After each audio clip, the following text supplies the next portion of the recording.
Hello everybody, continuing my reviewing videos. I am going to be reviewing Trumpeter's 1/144 scale Type 23 U-Boat.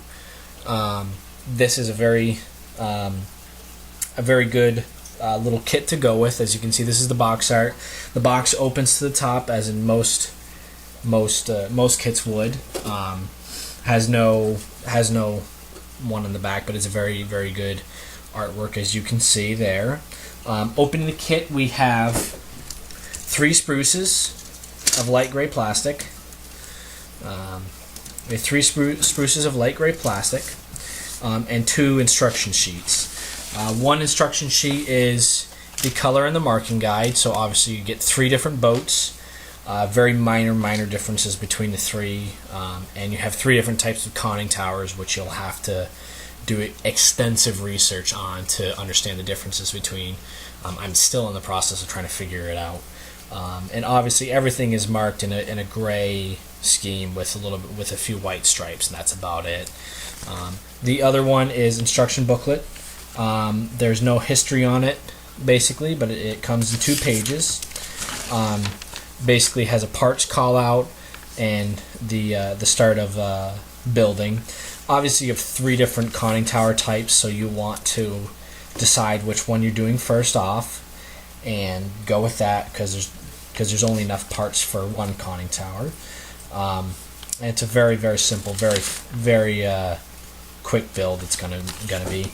Moving to the parts, they're very finely molded, as you can see. There's some fairly good parts. There's a few injection molded pins you'll have to remove from some of the parts. One thing right off the bat to worry about is parts 18 and 20. You'll want to make sure you have the right part, because there's a minor difference between the 2, which depends on the conning tower. Other than that, basically everything's the same. You do get some very fine lines in these. Here are the 3 conning towers. The differences aren't noticeable right off the bat. Obviously, the top 2 conning towers have wind deflectors. The bottom one does not. And the differences between these 2 conning towers is very minor. Different hull features. So basically there's going to be minor differences. So if you mix these 2 up, it's not a huge deal, but you're obviously going to get a weird looking conning tower if you mix these 2 up. Moving on to the frame, it's a single hull. The lines are very fine, as you can see. They're very well molded,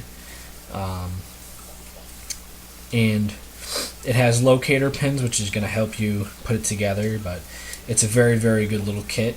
Upon receiving this, I did have one broken part, which was the propeller. One of the blades was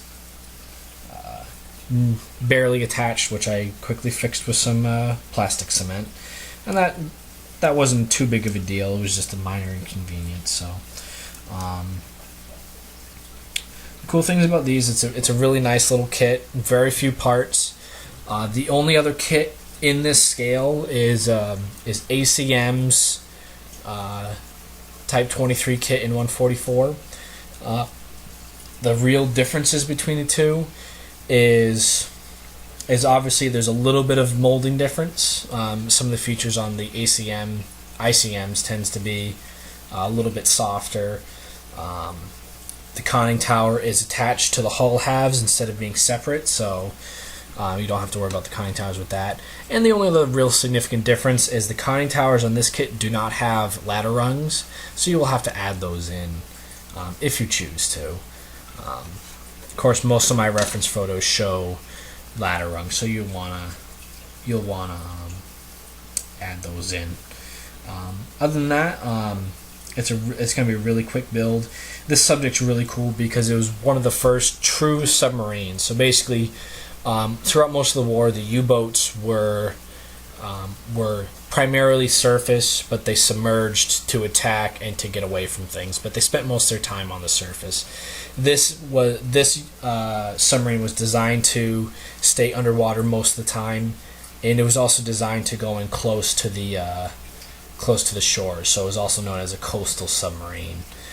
So it makes a really interesting, odd little kit, and a lot of fun to really research, and it will definitely add to a lot of to your collection. So thank you for watching. Enjoy.